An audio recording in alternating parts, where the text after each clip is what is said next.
Bienvenue à tous dans une nouvelle vidéo sur votre chaîne YouTube Mekasim Academy.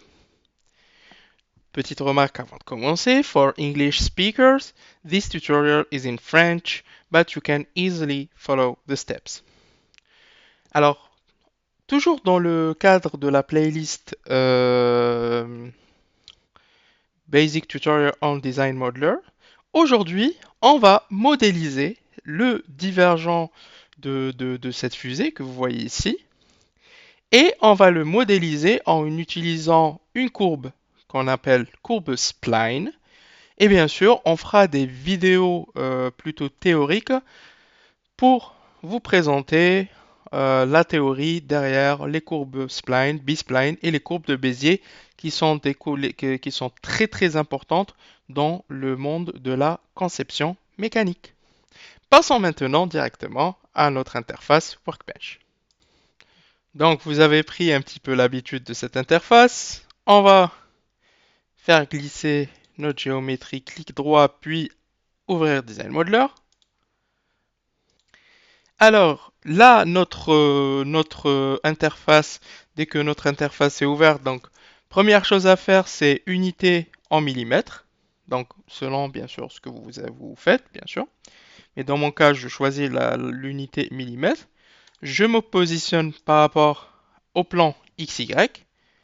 Et je crée mon esquisse. Donc, je clique sur XY et nouvelle esquisse. Donc, je clique sur esquisse. Avant, le conseil que je vous donne, parce que là, vous voyez que vous pouvez créer des courbes spline et de Bézier. Avant de créer cette courbe, ce que je vous conseille de faire, c'est de créer des points de construction de votre courbe. Donc, on va créer nos points de construction. Que je vais mettre un point ici. Donc ça sera une courbe à 3 points, un deuxième ici et un troisième ici. Maintenant, ce qu'il faut faire, donc il faut placer les points, donc automatiquement les côtés. Donc le premier point, il aura les coordonnées 0, 295. Donc 0 selon l'axe X et 295 mm selon l'axe Y. Donc on met une dimension verticale entre notre point et l'axe Y. Et ici, on met 295. Ne vous inquiétez pas, même si vous ne voyez plus votre point, on va tout à l'heure cliquer ici pour qu'on puisse voir notre schéma. Le deuxième point, donc, ça sera à 1083 mm sur X et 859 selon Y. Donc, on fait une dimension horizontale entre ça et ça. Donc voilà.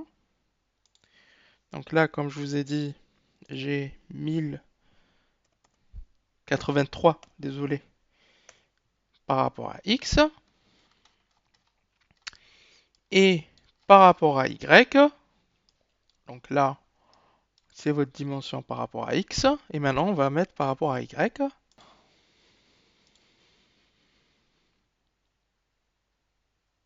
Plutôt la première, c'est oui, pas c'est votre point X et maintenant Y.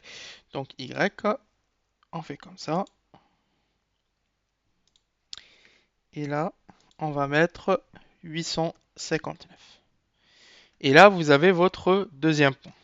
Donc là, vous avez votre deuxième point. Maintenant, on va attaquer notre troisième point. Bien sûr, juste à titre indicatif, c'est que pour que je puisse contrôler mon dessin, si je veux zoomer, donc j'utilise la molette de ma souris pour zoomer. Pour que je puisse déplacer, donc je clique sur CTRL et sur la molette en restant appuyé pour que je puisse déplacer. Et pour faire tourner, je clique sur la molette et je fais tourner mon schéma. Donc ça, c'est juste à titre indicatif pour que vous puissiez éventuellement facilement utiliser ce logiciel. Donc troisième point, donc le troisième point, on va aussi le coter. Donc il aura 2166 par rapport à X.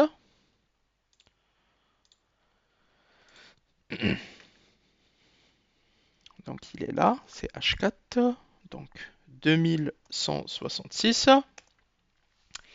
Et par rapport à y, il est là. On fait une dimension verticale entre mon point et y. Et là, ma cote V5, elle est de 1047. Et du coup, voilà, là, vous voyez que j'ai créé mes points. Donc, j'ai 3 points de construction. J'ai les 3 points. Maintenant, je vais créer tout simplement ma courbe spline. Donc, je choisis la courbe spline. Et en cliquant sur le premier point, donc je clique sur le premier point, puis sur le deuxième point, puis sur le troisième, et clic droit, je mets extrémité ouverte. Et là, vous voyez que vous avez créé votre courbe spline en utilisant 3 points de construction. Bien sûr, on aurait pu choisir plus de points de construction. Maintenant, votre esquisse, elle est faite. Ce qu'on va faire maintenant, c'est une opération de révolution que je vous ai déjà présentée dans d'autres vidéos. Donc, je vous invite à consulter les autres vidéos de cette série Basic Tutorial on Design Modeler. Donc, on fait une révolution. Donc, le choix de l'esquisse, c'est notre esquisse 1. On va tourner autour de l'axe OX. Et dans notre cas, vu que ce même divergent, on va l'utiliser pour une étude d'analyse modale, donc on va faire un élément surfacique, ou coq. Et on va mettre une épaisseur de 0. Et on génère notre élément.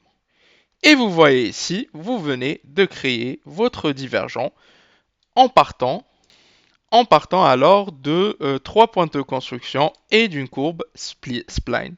Donc, j'arrive à la fin de cette vidéo.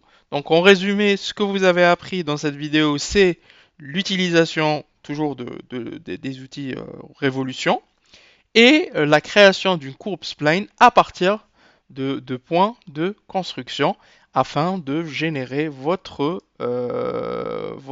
divergent de fusée sur lequel on fera une autre vidéo où on fera une étude, une analyse modale. Donc, on va rentrer dans le domaine des vibrations et de l'étude des fréquences et des modes propres. Bien sûr, on essaiera aussi de faire des vidéos théoriques sur cette thématique afin que vous puissiez comprendre un peu plus le sens physique qui se cache derrière ce modèle. Sur ce, on arrive à la fin de notre vidéo. Merci beaucoup pour vos messages et vos commentaires. Sinon, n'hésitez pas à partager le contenu de vos vidéos avec vos collègues et vos amis. Et bien sûr, à vous abonner et à activer la cloche pour ne rater aucune de nos vidéos. Et à laisser toujours un commentaire sur des thématiques que vous voulez bien qu'on aborde ou bien pour donner votre impression par rapport aux vidéos. Sur ce, je vous dis bonne journée. C'était avec vous Amouten Mohamed. Merci.